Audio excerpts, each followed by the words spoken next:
Durante esta semana la prensa mundial está concentrada en Polonia, en el campamento de Auschwitz, donde precisamente sucedió uno de los más grandes crímenes en el Holocausto contra la minoría judía y otras minorías también marginadas dentro del criterio de los alemanes de la superioridad de la raza aria. Por eso, varios de los supervivientes de Auschwitz regresaron en esta semana al campo de exterminio nazi y denunciaron el gran aumento del antisemitismo con motivo del 80 aniversario de la liberación de este símbolo atroz del Holocausto. Precisamente tendremos hoy una entrevista con una venezolana que asistió a estos actos donde vino muchos jefes de Estado, de gobierno, la sociedad civil e incluso algunos de los sobrevivientes de ese terrible crimen del nazismo en esa época.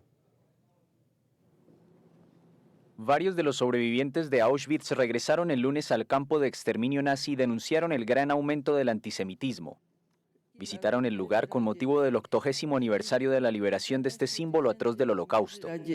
Auschwitz fue el mayor campo de exterminio construido por la Alemania nazi. 1 millón de judíos y más de 100.000 personas que no eran de esta religión murieron allí entre 1940 y 1945.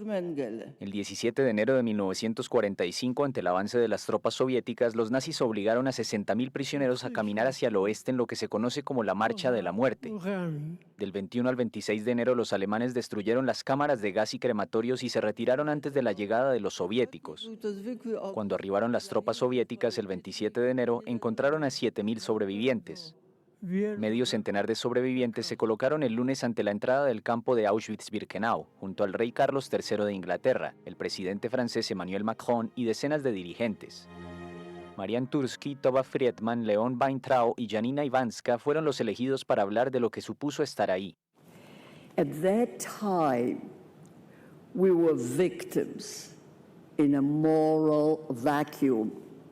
En aquella época éramos víctimas en un vacío moral, pero hoy, sin embargo, todos tenemos una obligación. Not only to remember, No solo de recordar, que es muy importante, sino también de advertir y enseñar que el odio solo engendra más odio, más matanza. only begets more hatred, killing more killing.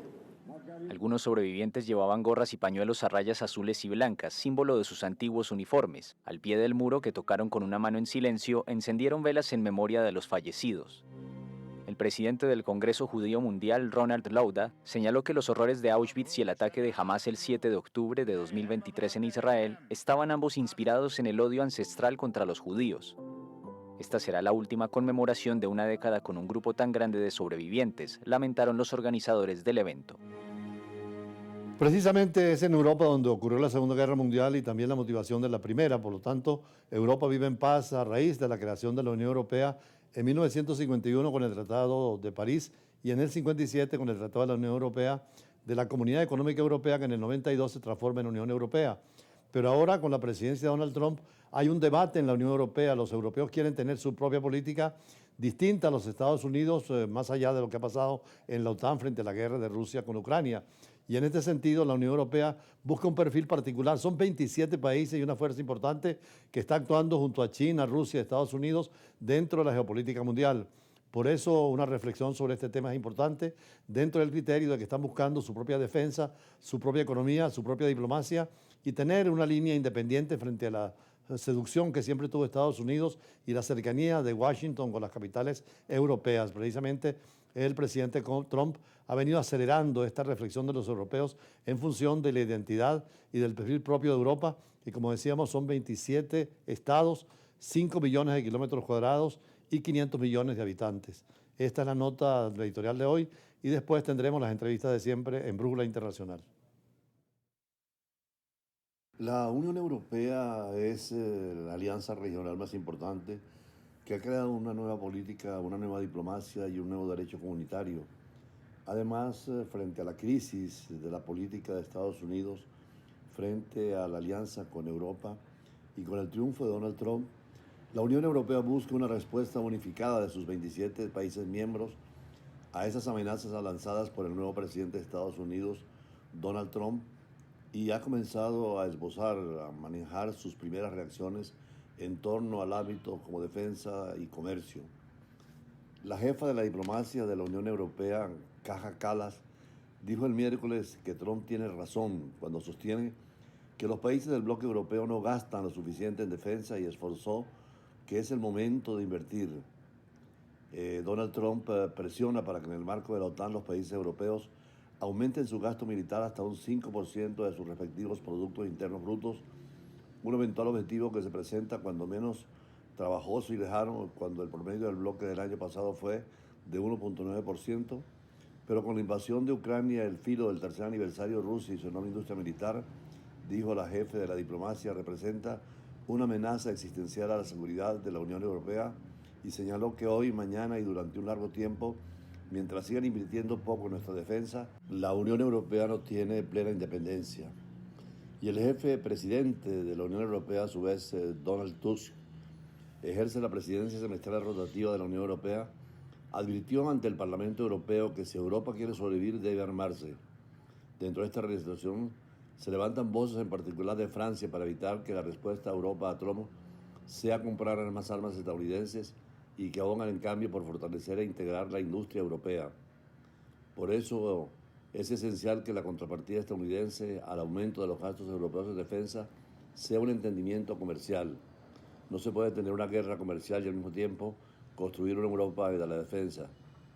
Y ya instalado en la Casa Blanca, Trump volvió a amenazar con adoptar elevados aranceles a productos europeos, una posibilidad cuya sola mención genera preocupaciones en Europa.